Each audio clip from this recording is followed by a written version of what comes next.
Hi everyone, hope you're well. So I've been building a little bit of a dice game in Redstone at the moment, and I learnt a couple of things that I thought I would share, because when I was having to research it and find them out, it took me a while to find examples, and even then I still had to work a bit of it out myself. So I figured some of you might find it useful, so I'll share it here with you. So we're going to need a bunch of stuff first. Quick shout out to Cube Hamster, whose dice video I started with when trying to work out how to do randomization. And he mentioned this dropper hopper situation here, and that was how he was doing the randomization. And I didn't quite understand, so I went and looked it up, and I found a YouTuber called Kako Junk who'd done a couple of videos with this, and I worked it out from those, so thanks for that. So what we need is any tool, any non-stackable item, and any stackable item. So I tend to use wooden shovel and a piece of wool. Now, actually I shouldn't have put that hopper away. If I put one down over here, I'll demonstrate what's going to happen. So, if we put a comparator here, and a line of redstone so we can see the signal. Comparators have this function where they will give out a different signal depending on, when they're next to a container, they'll give out a different signal depending on how full the container is. So if we put in this wooden shovel first, it's got 5 slots, so this means the container is 1/5 full. So, and then dividing a full signal of 15 by a fifth, or timesing it by a fifth, a fifth of a signal of 15 is 3, so it gives out a signal of 3. Now, if instead of a non-stackable item we put in a stackable item, like a single piece of wool, then the signal's only 1. And that's because, although it's in this slot, it's not actually a 5th full, because this is only part of a stack of 64. If this was a stack of 64, then it would consider this slot full, but in the current state it's only 1/64th full, which is extremely small indeed, and so it's rounded it up, if anything, to a signal of 1. It would be even less if it wasn't for the formula rounding it up. So that's the basic thing we're going to work on, is that these two different items give out two different signals. One gives out a signal of 1, the other one gives out a signal of 3. Right, so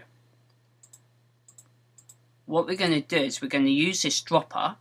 Now, a dropper, when activated, will spit out a random item from one of the slots. So any slot that is full, it will randomly select one of the slots and push out that item. So as we've got these two items in these two slots, it will completely randomly select one of them every time. So it'll be a 50-50 chance, and that's what we're going to utilize to make a 50-50 chance in the redstone.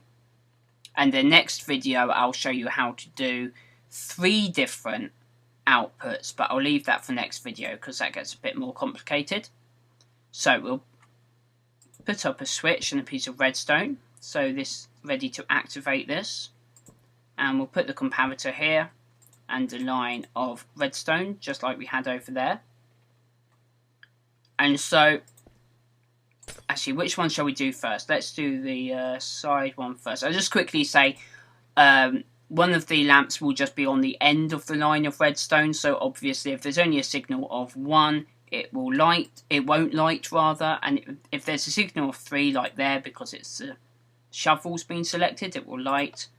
If it's only a signal of 1, there we go, because it's a wool's been selected, then the current doesn't reach and it doesn't light. So that's how one of the torches is going to work. We'll get rid of that for a second so we can concentrate on the rest of it.